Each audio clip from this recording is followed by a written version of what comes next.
And hello, my fabulous students. This is your favorite teacher, Mr. Jacobson. Today we are going to be talking about the political and social changes that occurred that led to the Enlightenment. So last week we talked about Enlightenment thinkers like John Locke and Montesquieu and Rousseau, etc. And now we're going to talk about actual political changes that occurred that led to these wonderful ideas actually being able to be implemented and people testing them to see if they will work in a society. So let us begin. So there were people that were considered enlightened monarchs, and these were people who they were rulers.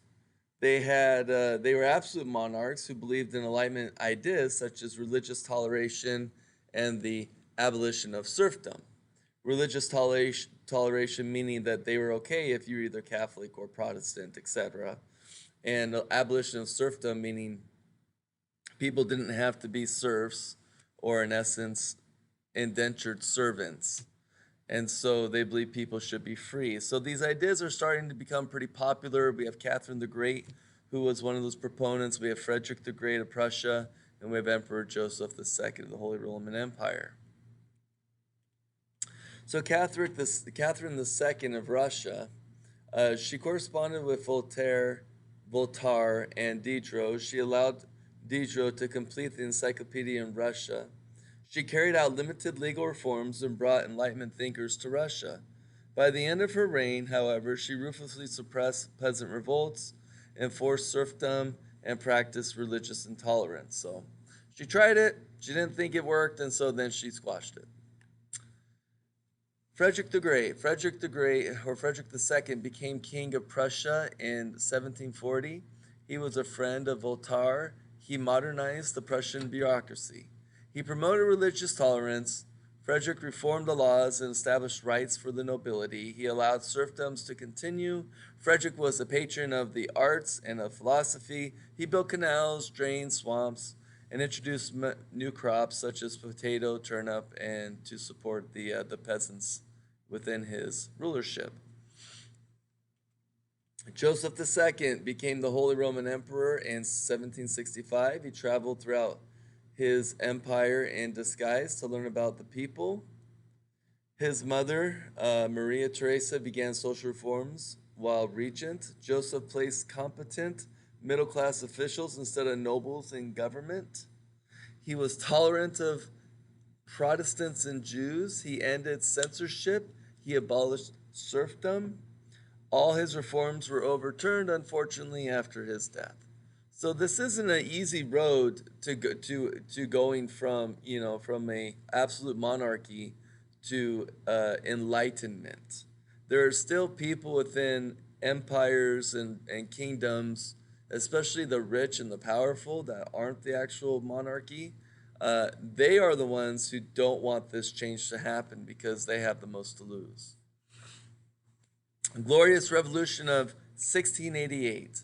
So we have King James II was a pro-Catholic, anti-Protestant, and anti-Parliament king of England. He was overthrown by members of Parliament with an army led by William of Orange, a prince of the Netherlands.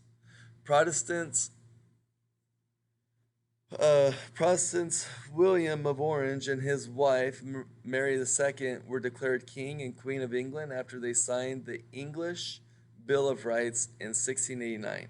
Catholics were denied the right to vote and were not allowed in Parliament. They were also prohibited from marrying into monarchy. So the Glorious Revolution happens. They overthrow King James II, and they come in, and this happens. Da, da, da, da. The English Bill of Rights, which is a huge milestone in the rights of common people. So the Magna Carta, which happened a long time ago, but prior to this, it gave rights, but it gave rights mostly to the nobles. So now we have the English Bill of Rights in 1689, which is now giving rights to more of the peasants. So England is going in a pretty good direction. You also have checks and balances. It refers to separation of powers. We talked about this in class with Montesquieu. Under this model, government is divided into three branches: executive, legislative, and judicial. Each branch has limited power. Each branch oversees the other branches, thus keeping the system balanced.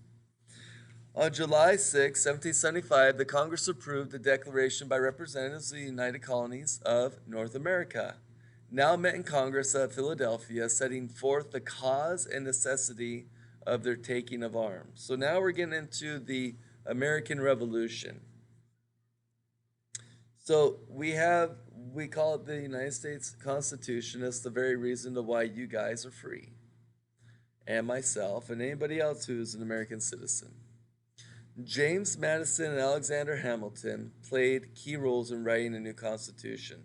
The delegates elected George Washington to preside over the Constitutional Convention. The result of the convention was the United States Constitution. A lot of the ideas that are put in the Constitution were taken from Enlightenment thinkers, one of which, I can name a couple. We have Montesquieu, who believed in the separation of powers, the three branches of government. We have Rousseau and Voltaire. Voltaire believed in the separation of church and state. And so we have these great thinkers, including John Locke, where a lot of these ideas that they had were now implemented in a constitution, which meant that the ideas of the Enlightenment period were now actually being put in place. They were being practiced, they were being exercised. It was almost like America was an experiment. And that experiment was, can these Enlightenment ideas work? Can people rule themselves? So the author of the Constitution, meaning the person who put it into, wrote many of the ideas that he took from the Enlightenment thinkers, is James Madison. James Madison was the primary author of the United States Constitution and the Bill of Rights, which came shortly after. Madison believed strongly in checks and balances in order to limit the powers of special interest groups. Madison was anti-aristocracy and pro-republicanism. So the United States Constitution was adopted in 1787. The Bill of Rights includes the first 10 amendments to the U.S. Constitution. The Constitution limits the powers of the federal government. It protects the rights of citizens. The Constitution was written by James Madison. It was directly influenced by the Enlightenment ideas. So now America is this huge experiment. Let's see if these ideas from all these great people actually work. And the final product was, it did.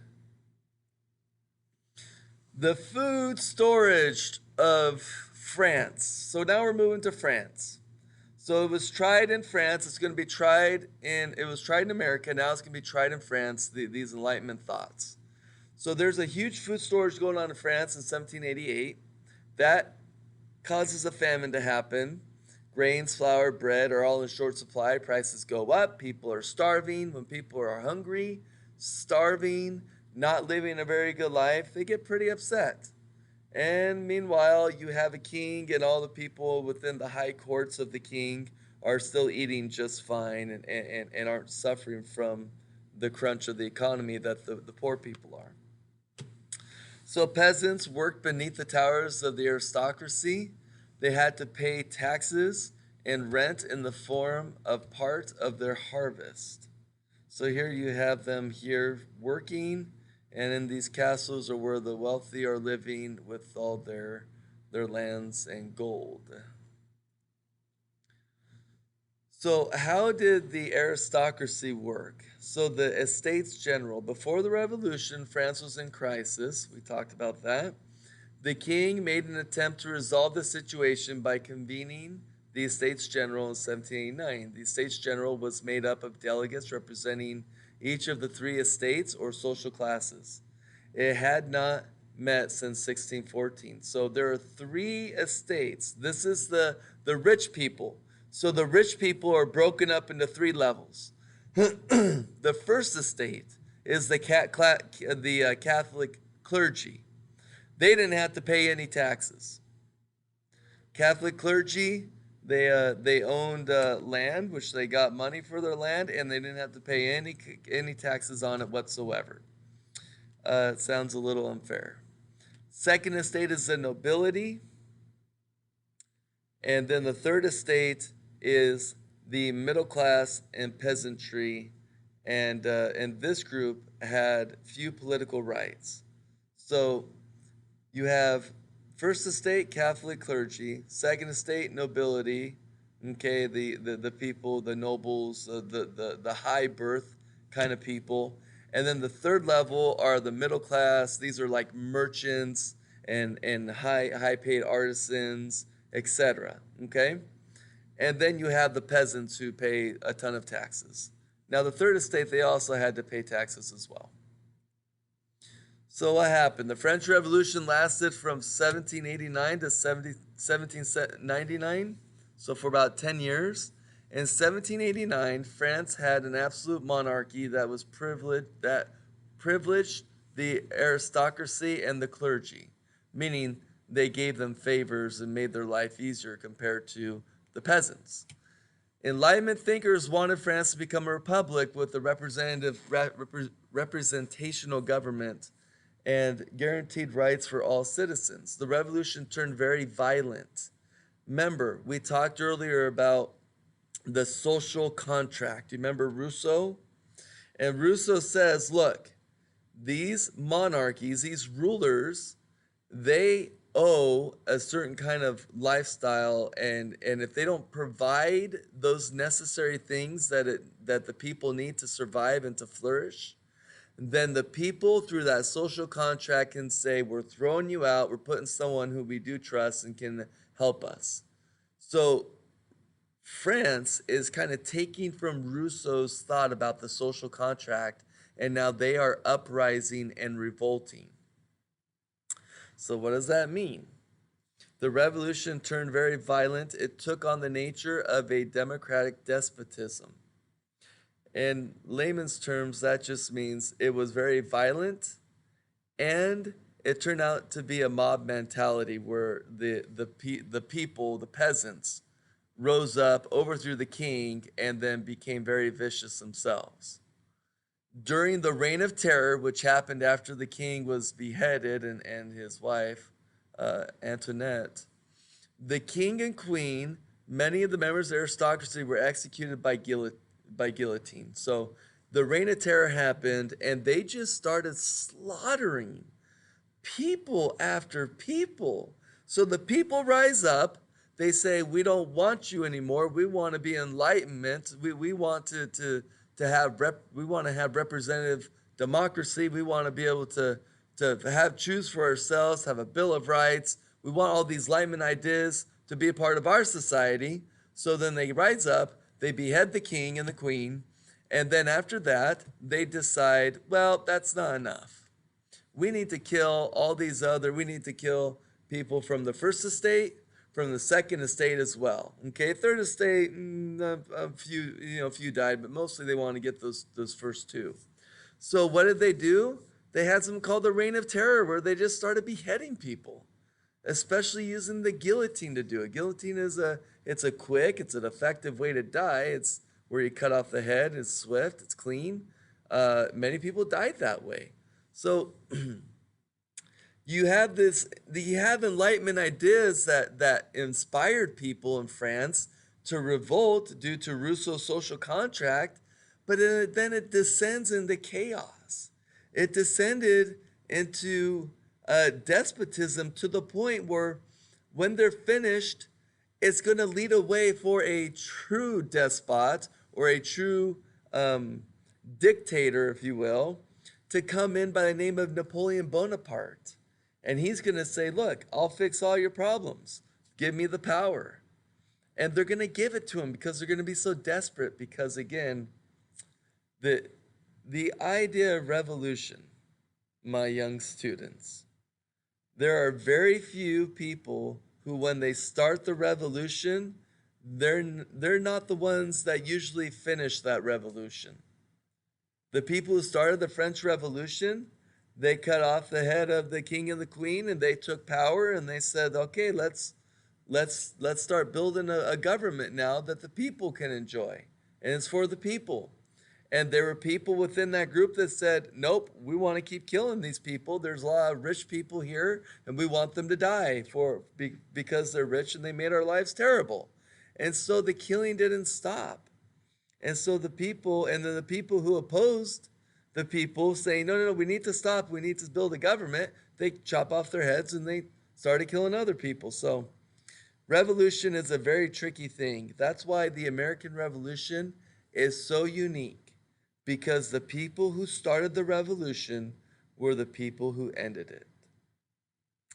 That's it for the day. Go ahead and write your one-page summary. I look forward to talking with you about this at the start of the week. Bye.